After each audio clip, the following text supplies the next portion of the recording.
Hey guys, welcome back to Wisdom Talks, and I'm Wisdom, and we're going to have a talk today.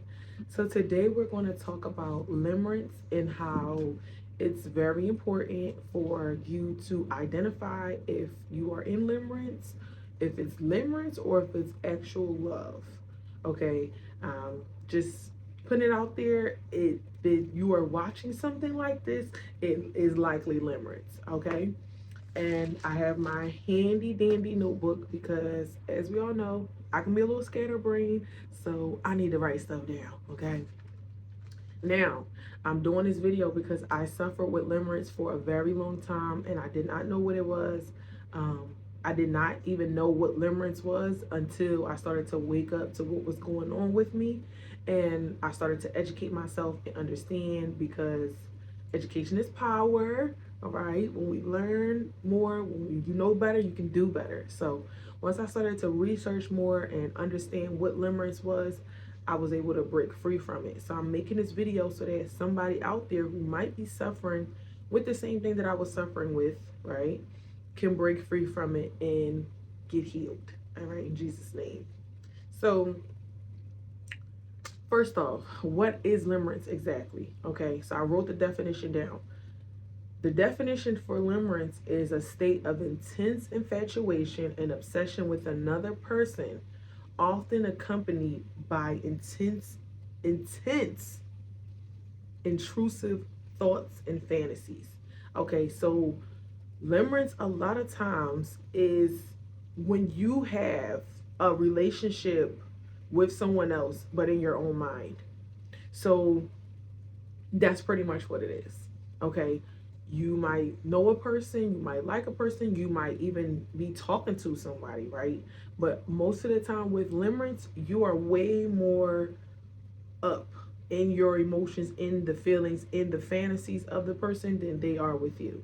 Okay, so it's a state of pure delusion, okay, accompanied by I believe the feelings are real, though. I do believe you have real feelings and real emotions for the other person.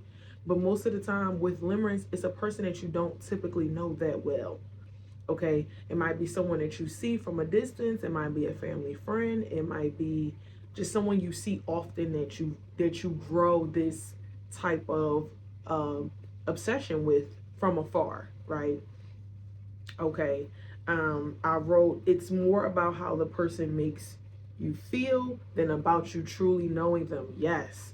So when you are in limerence, right, a lot of times, like I said, you don't typically know the person very well, but you get very hooked, and you get very obsessed with how the person makes you feel. So if you get with this person, and this person always have a tendency to make you feel alive or happy or make you laugh, or when you're around them you feel safe, or whatever the case, you kind of get hooked onto the feeling of them. It's mostly like the idea of them. It's not actually the person, because a lot of times with limerence, you don't typically know the person that well. Okay, because it's just a lot of fantasies and stuff that you're putting in your head of this person. So you might have one interaction with them, right? Once, maybe, like let's say you have 2 to 3 interactions with them a month, right? In that other space of the time, you are putting things in your brain about this person. You are making things up. You're highlighting the moments that you spend, or the moments that you talk to this person. You're highlighting it over. So it probably wasn't even half of what you told yourself that happened. That's what limerence is. Limerence typically, it kind of starts off as a crush. All right. So you'll see someone, you might start to crush on them. They might say like, hey, you look nice, or whatever the case, and you'll start to develop a crush. But in that time frame that you're not really seeing them and talking to them, you are making things up in your brain about this person. Okay. Now, traits of limerence. Okay, this is how you know if you're in limerence or not. For one, intrusive thinking and daydreaming about them. Oh my goodness, this is a big one. Intrusive thinking and daydreaming about them. That goes into what I was just saying. You are not in the reality. You are just thinking about the little bit of time you had with them, the little interaction you had with them, You are over analyzing everything. You're over analyzing that they blinked twice. They blinked at you twice. Man, you're thinking, they was blinking to say they love me. That's how severe limerence can get. That's how severe limerence can get. Okay. You are pretty much daydreaming and thinking about them all day long. And this is what turns it into an obsession. Okay. Number two is you have a strong desire for reciprocation and validation. For some reason, you just need this one specific person to reciprocate the energy and validate you. Even if you've been validated by thousands of other people, you need it particularly from this person. It won't do unless it's from this particular person. Okay. It's like you feed off of the validation. So when they give you a little bit of scraps, a lot of times when you are in limerence, how you'll know is that the person will breadcrumb you. They will be a chronic breadcrumber. It will give you a little piece of something, a little piece of validation, and you will live off of it. It will be like energy and food. And I know if you haven't been through this, you might think I sound crazy right now. But if you've been through limerence, you know what I'm talking about. Okay, that little piece of validation could feel like fuel. Okay, it fuels you for more of the obsession. Okay, it doesn't get better; it gets worse. So the third thing I wrote is emotional highs when they give you attention. Oh yes, so you get emotional highs when they give you attention, and you get very emotionally low when they don't. So when they are feeding your delusion, when they are giving you a little bit of attention, a little bit of validation, right? You feel like you are on cloud nine. You feel like you just got to hit a dopamine. You feel like you're up here.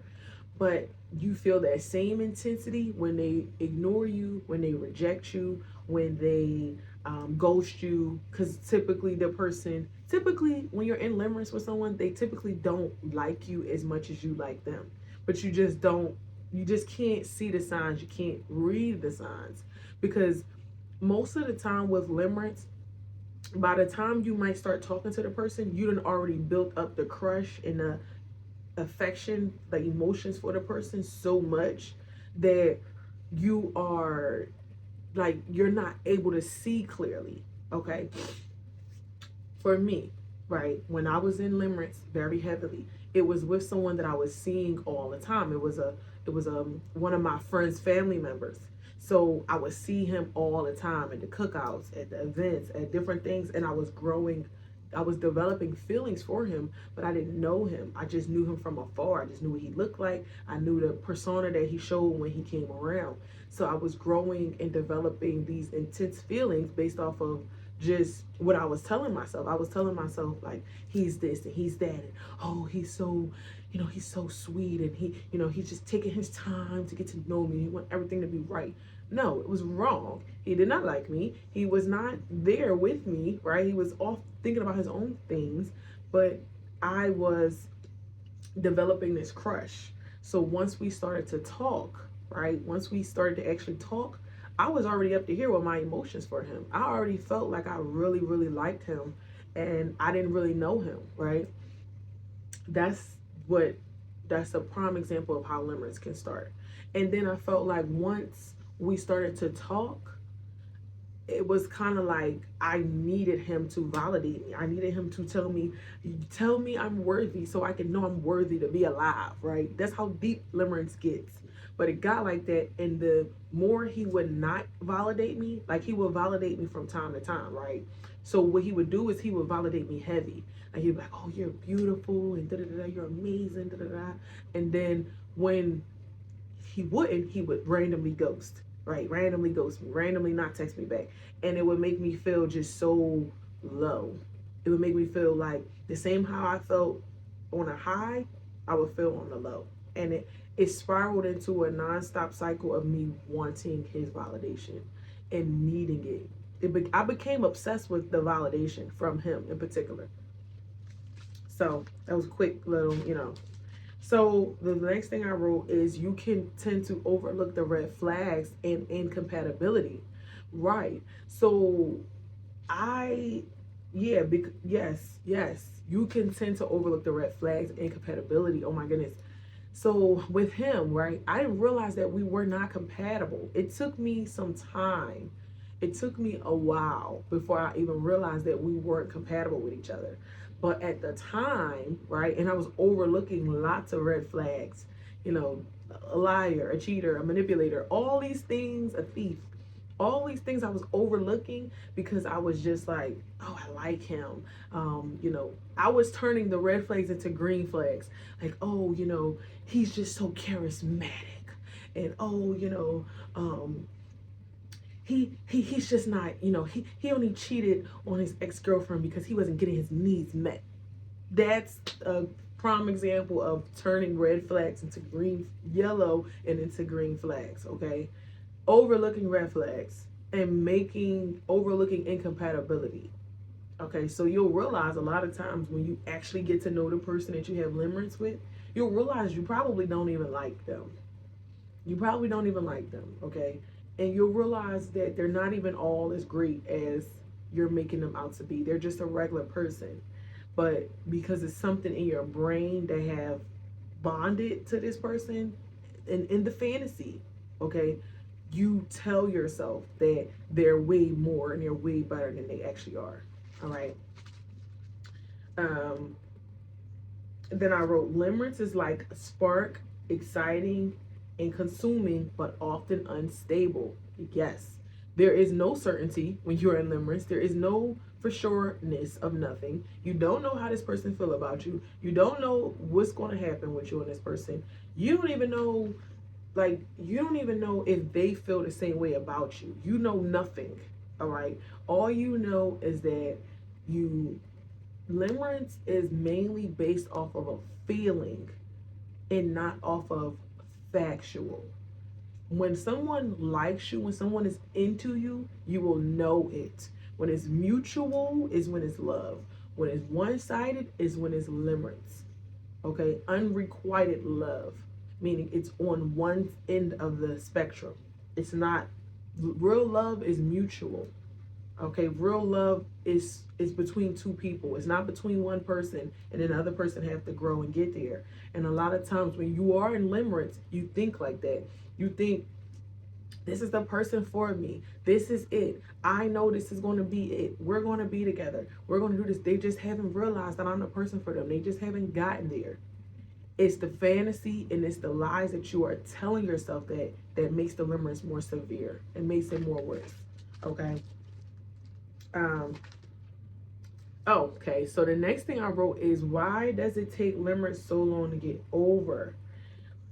Limerence takes a long time to get over because of the dopamine hits that come with it. The dopamine hits are very high.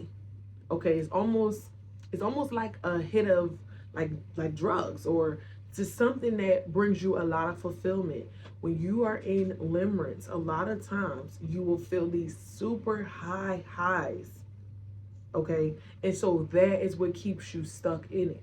It's the what if, it's the hope. And a lot of times, soon as you kind of start to wake up to it, like, maybe this person doesn't like me back. Maybe I'm a little delusional. Soon as you start to wake up to it, what'll happen? You'll see a sign. You'll see something. You'll hear a song. You'll look up. You might see a billboard with a person's name on it. This is a real thing. But you have to realize that when this is happening, it's all your mind. It's in your mind creating it. You are creating the own signs. Okay, I know that might be a hard pill to swallow, because when you're in it, and it's very hard to get out of. Okay, this is not easy. It's very hard because a lot of times limerence is not an overnight thing. It grows and it grows and it grows and it grows until it's so big that now you don't even know what to do with it. So a lot of times what happens is, how you get stuck in it is that you'll feel a little piece of hope. And this is another thing, okay? The tarot readings. All right, when I was trying to get answers, when he first ghosted me, I was trying to get answers, and I was trying to understand why, right? We got to realize rejection is always our protection, okay? We have to realize that. But at the time, I was trying to figure out why. Why was he ghosting me? What happened? What did I do, right? And so I started to watch a lot of tarot readers, okay? Now, this is the thing with tarot readers, all right? I don't believe in any of it anymore because I do believe in Jesus Christ. I do believe that that is practicing witchcraft. But what I will say about this, all right, take all of that to the side. Let's take all of that out to the side. The tarot readings, it keeps you even more in the loop. Because what'll happen? You'll scroll on TikTok, you'll get on YouTube, and you'll see someone saying, "Hey, this person is thinking about you. This person was intimidated by you. This person, the love was so deep that they had to leave. They're with the other person right now. They're with the I forgot the term that they call the wrong person that the person is normally typically with. Right? We've all heard the terms, the twin flame, the this, the that. It's just keeping you even more stuck.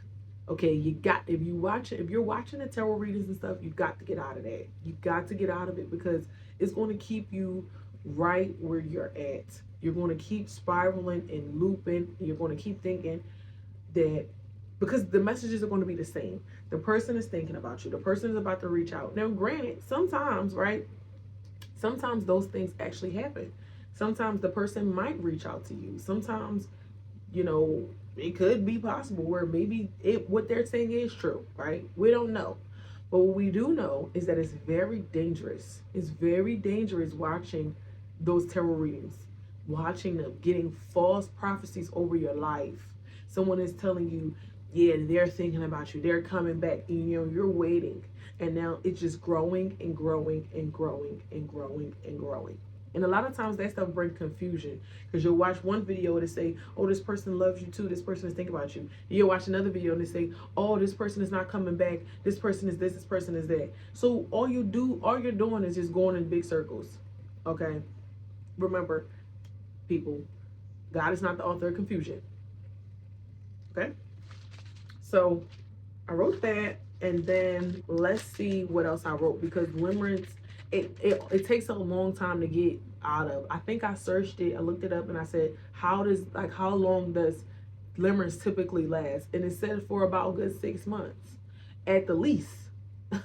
It can last for 6 months up to 10 years before somebody wakes up because it's a vicious cycle. It's a cycle of fantasy and hope and obsession, yearn. It's not a bad thing if you've fallen into limerence. A lot of times it just means that it's something in you that you're lacking, that you're not realizing, and it's causing you to go into a fantasy world. It's causing you to leave your reality and go into fantasy because it's something in your life, it's something on the inside of you that you're running from. So you rather focus and obsess on somebody else, on something else, right? You'll rather live in that place of hope than of nothing. So that's typically, how you can get stuck in limerence for a while. So I wrote that this cycle is similar to an addiction. Your brain will keep looking for the next hit. You will keep looking for the next hit. You will keep looking for when are they going to come back? When are they going to reach out? You'll keep looking for the signs. You'll keep looking for the songs. You'll keep looking for the name. You'll see their name everywhere. You'll see the car they drive everywhere. It's crazy. It can be very intense. Okay? Which this all can make it harder for you to let go. Because when you're seeing their name, when you're hearing their name, when you're seeing the car, when you are getting all these plethoras of signs, right? It can make it almost impossible to leave because you feel like you're being told. You feel like the universe, you feel like God is telling you that this is the person. But like I said, it's really you're creating the signs because you're the one that's thinking about them so much that you're creating the signs. And essentially you're looking for the signs. Okay? The next thing, the uncertainty keeps it alive. So not really ever knowing how they feel about you or if they even feel something about you, it keeps you stuck in the loop because now you just got to know. I just got to know. I just got to know. I just got to know. Okay? When the person is inconsistent or unavailable, gives mixed signals, your brain will stay hooked. Your brain ain't going nowhere. Your brain is like, nope, I need to figure this out. Learn to be okay and God telling you no. Learn to be okay and being rejected in something. Learn to be okay with not understanding or not knowing, well, why. Learn to be okay in the not knowing. Because sometimes you can get stuck into something like this, and now you got a whole nother thing you got to heal from and come out of. Okay? So I wrote, uncertainty strengthens limerence because it leaves your mind open for the what ifs. And that's how you stay in limerence for a long time, because you are always thinking of the what ifs. What if he calls? What if he reaches out?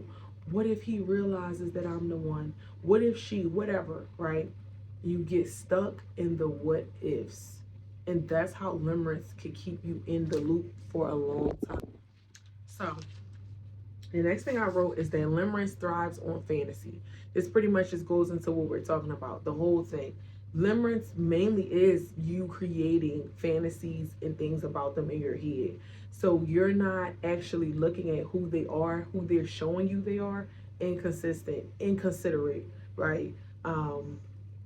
Whatever red flags they have on inside of themselves. You're not looking at that. You're just looking at what you're telling yourself about this person. So that's why you're staying stuck in it, because you're not looking at the reality of who they actually are, unfortunately. And then I wrote, since fantasies are endless, your brain could keep replaying and expanding for months or even years. Since fantasies, yeah, like the fantasy of something or the image you can create in your mind, that's endless, right? So you are constantly expanding and expanding and expanding, creating mental things, adding things to the story, adding things to, oh, the last time you seen this person, the last time you talked to this person, they actually meant this. They said this, but they meant this.